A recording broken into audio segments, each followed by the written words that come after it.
The vision set here is reimagining higher education for India's $5 trillion economy. We should be thinking about our $30 trillion economy. India is going to achieve 5 trillion. Whether the leaders who are sitting here do what they're supposed to do or not, we will achieve $5 trillion economy. The question is, how fast can we achieve the Honorable Prime Minister Shri Narendra Modi ji's vision of India achieving its $30 trillion economy depends on the kind of reforms, collaboration, changes that we all do together here. Economic growth is not possible without intellectual and human capital being harnessed. Higher education is not merely a sector for me, it is a strategic pillar here in Andhra Pradesh. 54% of our population is under the age of 25, which makes us one of the youngest workforces. It is a greater asset, and yes, demographic dividend is here to be harnessed. But it also presents unique challenges.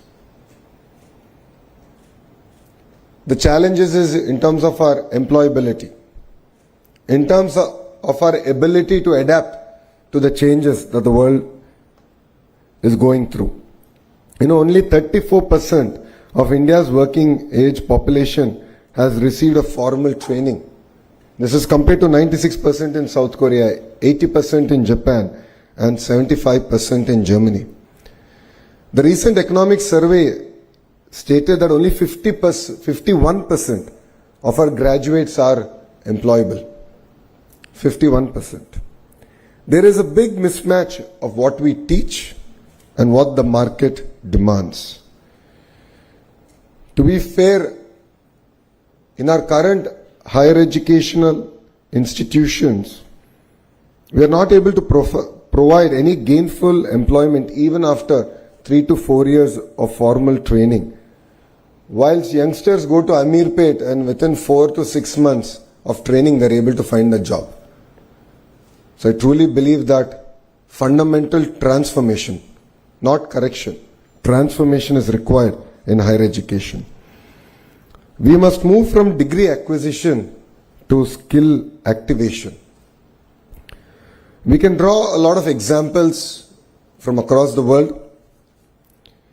Dr. Ashwini ji just mentioned about Stanford University and asked me to explain why Stanford has fostered innovation. And to be fair, it's a very old institution. It has built itself organically. But the most important thing is the ability of the institution to transform itself, to adapt to changes around itself.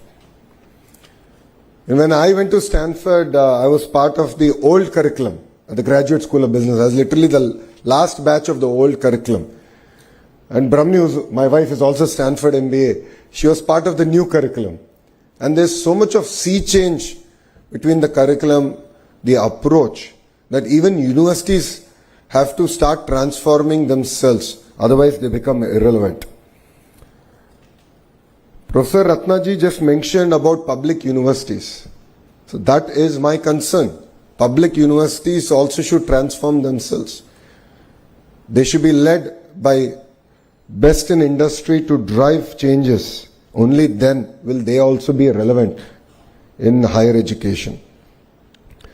There is always a persistent gap between, academia and industry. A lot has been discussed today about it.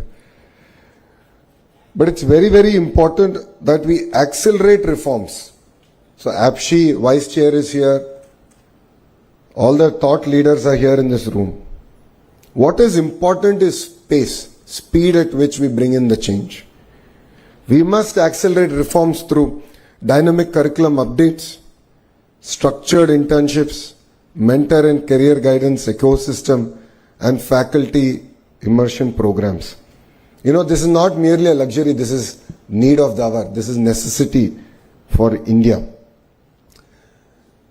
As all of you are aware, there has been a change in the government in the 16 months back. And the Honorable Chief Minister signed one of his first GO, which was skill census.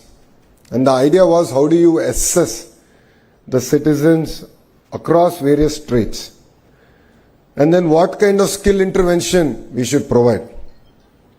As leaders have said, Mr. Naidu is a visionary. He always looks ahead of the time. And then he leaves execution to youngsters like me. We tried skill census in its traditional census format in my own constituency, Mangalgiri, and we failed miserably. We were unable to assess across the various traits that today people are gainfully employed. And that is where we have just launched an initiative called Naipunyam. And Naipunyam is not merely a supply-demand aggregator of jobs, but it is a platform to assess skills across any trait available. And that is where AI has really come to help us. So you're an AC mechanic or a two-wheeler mechanic to an AI engineer, you will be assessed using AI, and we will be able to give you clear skill interventions, including training, so on and so forth, to help you upgrade. You know, our youth is globally recognized for their adaptability, discipline. And to be fair, Andhra Pradesh has led the revolution of IT from the front. And that is why if you look at all the major global institutes and companies are all headed by people from the two Telugu speaking states. You know, we have great institutions now in Andhra Pradesh, including WIT, the IIT Tirupati, IIM Visakhapatnam, and of course our